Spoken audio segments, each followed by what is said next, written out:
আমাৰ সাধাৰণতে দেখা যায় যে আমাৰ মন্ত্ৰীসকলৰ আবাস আৰু সিনিয়ৰ গভৰ্ণমেণ্ট অফিচাৰসকলৰ আবাস বা সেক্ৰেটাৰিয়েটৰ কৰ্মচাৰীসকলৰ আবাসত ইলেক্ট্ৰিচিটি বিল ইমান দিনে চৰকাৰে দি আছিল।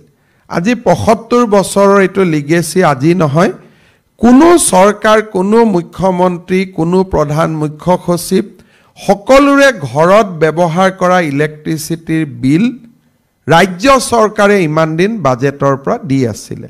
ইতিমধ্যে আমি ১ জুলাইৰ পৰা প্ৰযোজ্য হোৱাকৈ আমি সিদ্ধান্ত লৈছো যে এতিয়াৰ পৰা মুখ্যমন্ত্ৰী হওক, মন্ত্ৰীসকলে হওক, সিনিয়ৰ অফিচাৰসকলে হওক, আমি আমাৰ ইলেক্ট্ৰিচিটিৰ বিলখন আমি দিম, যাতে আমি নিদিয়াৰ কাৰণে ইলেক্ট্ৰিচিটি বোৰ্ডৰ যি ক্ষতি হয় সেই ক্ষতিৰ বিনিময়ত তেওঁলোকে যাতে বিদ্যুতৰ মাচুল বৃদ্ধি কৰিব নালাগে।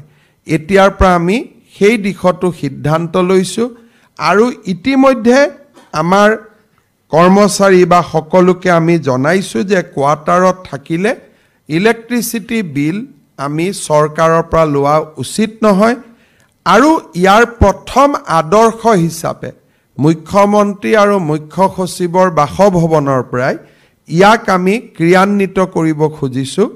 আজিলৈকে ৭৫ বছৰে মোৰ আগত অসমৰ যিমান মুখ্যমন্ত্ৰী হ'ল বা ময়ো ৩টা বছৰ ইলেক্ট্ৰিচিটি বিল মই ফ্ৰী লৈ আছিলোঁ। ময়ো নাজানিছিলোঁ। এদিন আলাপ আলোচনাত ফটক কৰি ওলালে যে ইয়াৰ বিলটো অমুক হেডৰ পৰা দিয়া হয়।